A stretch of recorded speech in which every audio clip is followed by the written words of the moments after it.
played a mental game with Drake, a mental game of chess, where he convinced Drake, yo, all them songs like push-ups where you're just popping shit, not gonna work. You're gonna have to get cerebral with me and start thinking. Yeah. Rivalry stopped being just music. The second the song started changing how people moved, a shaky clip from Amsterdam turned into a week of think pieces. A Juneteenth night in Los Angeles became a chant you could hear from parking lots. If it wasn't for Pusha T, Drake and Kendrick might have never had a beef. Back in 2018, when Pusha T and Drake had a beef, Pusha exposed that Drake had a son who he was keeping a secret, and the internet decided Drake had lost that battle. That's the tug of war the internet felt. Not only who had the better diss, but who owned the room once the hook ended and the lights stayed hot. The seeds were planted years ago. Subtle jabs, knowing glances, lines that never said the name but drew the outline. Then the pace snapped. A slick jab to get the timeline buzzing. And after this, Drake made his boundaries clear. I'm sure I could say something about, your lovely lady or,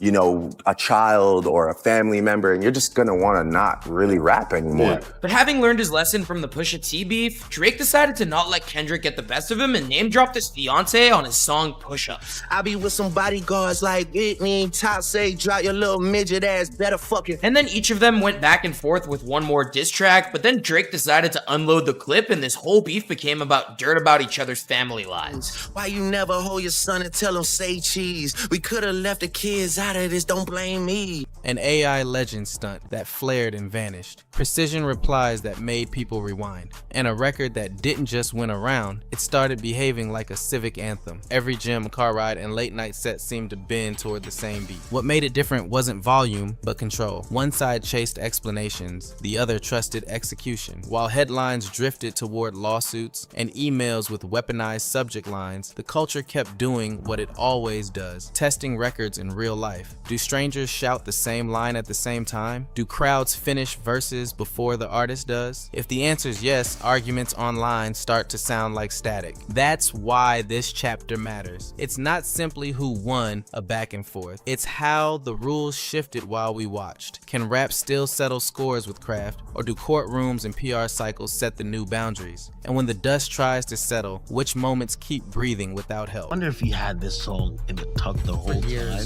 Like, this song is a bop. I'm telling you. He's amazing at making music. Yo, he mentions Family Matters in the song. So it leads you to believe either Drake does have the leak and he got Family Matters early.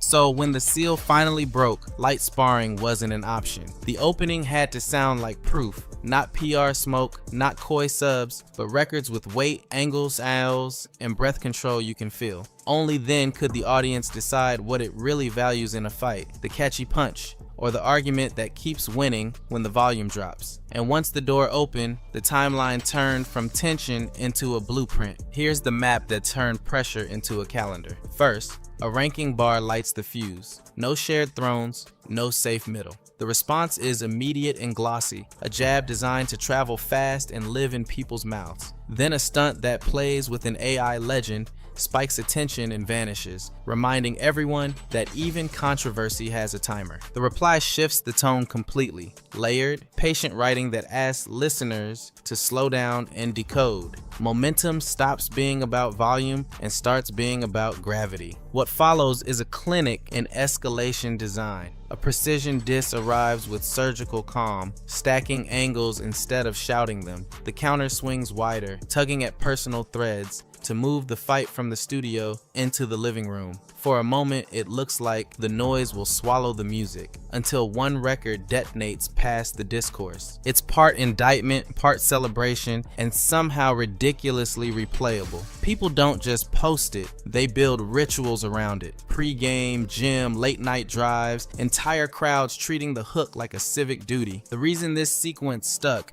is that each drop changed the terrain. The first shots proved both camps could score in the other's lane. Sound like Jigsaw on the record. Yo, really me this, really me that. I know something about bonkers. Hey, are you ready now to play Have You Ever? Like, I'm like, what is this guy doing? And then all of a sudden when I'm thinking, all right, cool, like, I'm ready to put my thinking hat on for the next joint, he's like, fuck that, we back in the club. I'm like, what? And the joint is fire.